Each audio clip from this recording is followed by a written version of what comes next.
సంస్థలు చేసినా అనేది అసంభవం. స్కాములు చేయడం అనేది అసంభవం. కొన్ని కొన్ని అదే వెబ్‌సైట్‌లో ఆంధ్రప్రదేశ్ అదే వెబ్‌సైట్‌లో ఇప్పటికి కూడా అలాగే ఉన్నాయి. కొన్ని వెబ్‌సైట్‌లు అలాగే ఉన్నాయి. కనీసం డిలీట్ చేయలేదు. వాళ్ళని ఒకసారి స్కాన్ చేసి అదే వెబ్‌సైట్‌లో అమ్మి చూడమనండి. ఎలా వస్తాయో స్కాము? ఏమీ రాదు. వాళ్ళకే రాదు. దాన్ని బట్టి వాళ్ళు ఆలోచించుకోవాలి. వాళ్ళ అజ్ఞతకు వదిలేయాలి. మేము ఉద్యోగాలు చేసాం. దగ్గర దగ్గర మా మండలంలో 40 మంది చేసాం. అలాగే రాష్ట్రంలో, మండలాల్లో, నియోజకవర్గాల్లో ఎంతమంది చేసుంటారు. ఇప్పుడు అదే నిరుద్యోగ బుద్ధి అందరం బీటెక్‌లు చదివి బయటే తిరుగుతున్నాం ఖాళీగా. ఏం చేయాలో తెలియక రోడ్ల మీద తిరుగుతున్నాం. ఏదో కూలి పనో ఇప్పుడు మాది పల్లెటూరు కాబట్టి ఏదో వ్యవసాయం చేసుకోవడమో, లేదా తల్లిదండ్రులతో పాటు ఏదో కూలి పనికెళ్దామని ఆలోచిస్తున్నాం. నేను బీటెక్ చదివాను. మాతో పాటు అందరూ బీటెక్‌లు చదువుకున్నారు. అందరూ డిగ్రీలు చేశారు. అందరూ ఇళ్ళ దగ్గరే ఉన్నారు ప్రెజెంట్.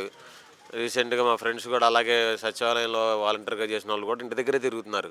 అందరూ ఇంటి దగ్గర ఉండి మేము సచివాలయం ఎంప్లాయీలం వాళ్ళకి వీళ్ళకి మాకు వాలంటీర్‌కి 10,000 ఇస్తా అన్నారు. ఆనందపడ్డాం. ఏదో పని చేసుకోవచ్చులే 10,000 వస్తాయి ఇంటి దగ్గర అని వాళ్ళు కూడా అందరూ ఇళ్ళ దగ్గరే ఉన్నారు. ఆ 10,000 లేవు. వైన్ షాప్‌లో ఉద్యోగాలు లేవు. నా తోటోళ్ళు కొంతమంది ఇసుక ర్యాంపుల్లో కూడా చేశారు ఉద్యోగాలు. ఆ! గవర్నమెంట్ అదే గవర్నమెంట్ అమ్మింది.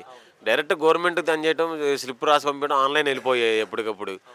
ఇప్పుడు ప్రెజెంట్ ఎట్ట నడుస్తుందో అందరికి ఆళ్ళకి తెలుసు, జనాలకి తెలుసు, మాకు తెలుసు.